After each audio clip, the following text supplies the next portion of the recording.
दो या दो से ज्यादा शब्दों को मिलाकर एक नया शब्द बनाया जाता है, और वो जो नया शब्द बनाने की विधि है उसी रचना विधि को हम कहते हैं समास। उदाहरण के तौर पर हमने दो शब्द लिए, दश और आनन, और दश और आनन को मिलाने से क्या बना, एक नया शब्द बना, दशानन। इसमें जो पहला शब्द है दश, उसको कहा जाता है पूर्व पद, और जो आनन है उसे कहा जाएगा उत्तर पद। और जब पूर्व पद और उत्तर पद इन दोनों को मिलाने से जो नया शब्द बनता है उसे क्या बोलते हैं, समस्त पद। इसी तरह समास विग्रह क्या होता है, समास विग्रह में क्या होता है, बिल्कुल इसके विपरीत होता है। जो दिए गए पद होते हैं उनको अलग अलग करके जब हम लिखते हैं तो उसको क्या बोलते हैं, समास विग्रह बोलते हैं। जैसे कि चारपाई शब्द है, चारपाई में हमने चार को अलग करके लिख दिया और पाई को अलग। चार क्या है, पूर्व पद, आगे वाले शब्द को हम क्या कहते हैं, पूर्व पद, और पीछे वाले को उत्तर पद। पूर्व पद और उत्तर पद इन दोनों से मिलके बनता है समस्त पद। और अगर हम समस्त पद को दो भागों में तोड़कर लिख देते हैं तो वो क्या बन जाता है, समास विग्रह कहते हैं उसे हम।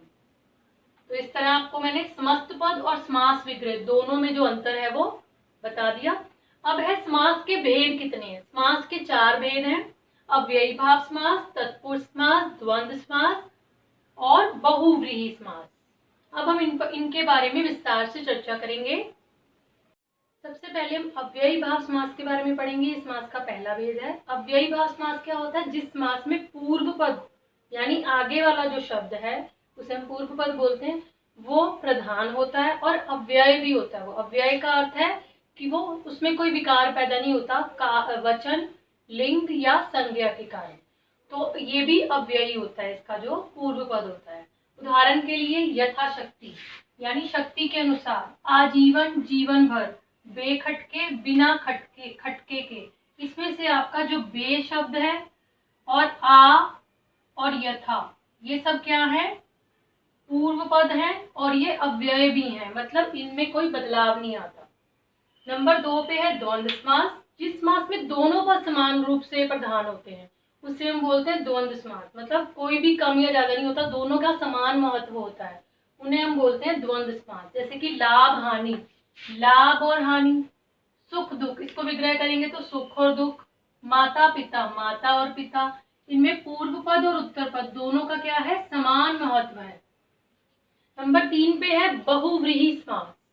बहुव्रीहि समास में क्या होता है, इसमें दोनों पद जो है ना वो मिलने के बाद कोई तीसरा अर्थ है, जो तीसरे पद का एक अर्थ जो है वो हमें देते हैं, मतलब तीसरे पद की ओर संकेत करते हैं। जैसे कि नीलकंठ, इसमें नील पूर्व पद है और कंठ जो है वो उत्तर पद है। नील और कंठ दोनों पद मिलके एक तीसरे पद के अर्थ की ओर संकेत करते हैं। यानी नीलकंठ कौन है, नीलाकंठ है शिव जी का, तो शिव की ओर संकेत करें कि नीलकंठ क्या है, शिव भगवान है।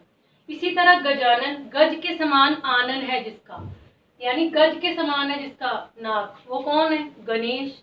तो यानी जो दो पद हैं, इसमें गज और आनंद दो पद हैं, इसमें नील और कंठ दो पद है, दो पद मिलके एक तीसरे अर्थ की ओर या तीसरे पद की ओर संकेत करते हैं, जिसमें उसे हम बोलते हैं बहुव्रीहि समास। अब हम पढ़ेंगे तत्पुरुष समास के बारे में। इस समास में दूसरा पद जो होता है यानी कि उत्तर पद वो प्रधान होता है, और इसे बनाते समय शब्दों के बीच के जो कारक हैं वो हटा दिए जाते हैं।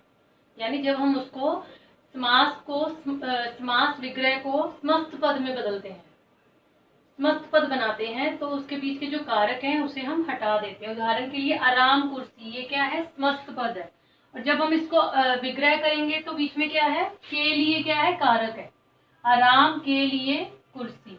और इसको अगर हमने एक शब्द बनाना है तो हमें क्या करना पड़ेगा, कारक को इसमें से हटाना पड़ेगा। तो इसी कारक के आधार पर तत्पुरुष समास के 6 भेद हैं।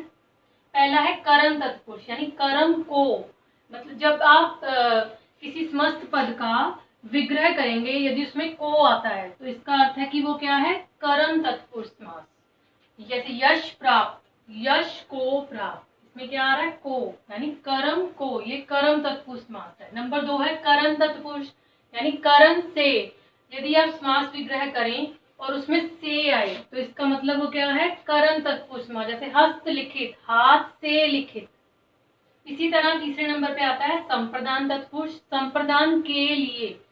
यदि आप डाकघर, जैसे डाकघर है जो, इसको हम जब समास विग्रह करेंगे तो डाक के लिए घर, के लिए आ रहा है ना, तो वो कौन सा तत्पुरुष कौन सा समास है? संप्रदान तत्पुरुष समास। नंबर 4 पे है अपादान तत्पुरुष, यानी अपादान से। अब इसमें कई जो है विद्यार्थियों को इस पे लेके कंफ्यूजन हो सकती है कि से 2 बार आ रहा है यहाँ पे, तो हम कैसे पता लगाएंगे कि करण तत्पुरुष है या अपादान तत्पुरुष?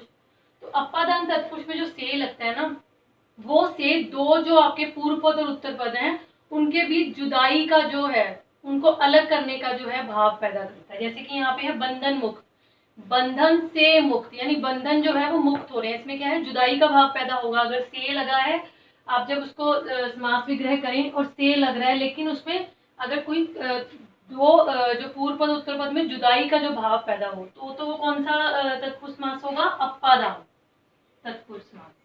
और नंबर 5 पे है संबंध तत्पुरुष। इसमें संबंध का, के, की कारक लगते हैं, यानी आप सूर्य पुत्र, सूर्य का पुत्र, इसमें का लगा है ना, का लगा है, के लगा है या की लगा है, अगर ये तीनों लगे हैं तो ये कौन सा तत्पुरुष समास होगा? संबंध तत्पुरुष समास। और आखिरी नंबर 6 है अधिकरण तत्पुरुष। अधिकरण में लगता है और पर लगता है। जैसे शोक मगन, शोक में मगन, इसमें क्या लग रहा है कारक? में। और घुड़सवार, घोड़े पर सवार।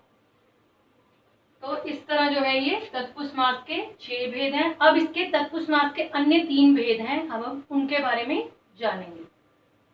अब हम तत्पुरुष समास के अन्य 3 भेदों के बारे में पढ़ेंगे। पहला समास है नन तत्पुरुष।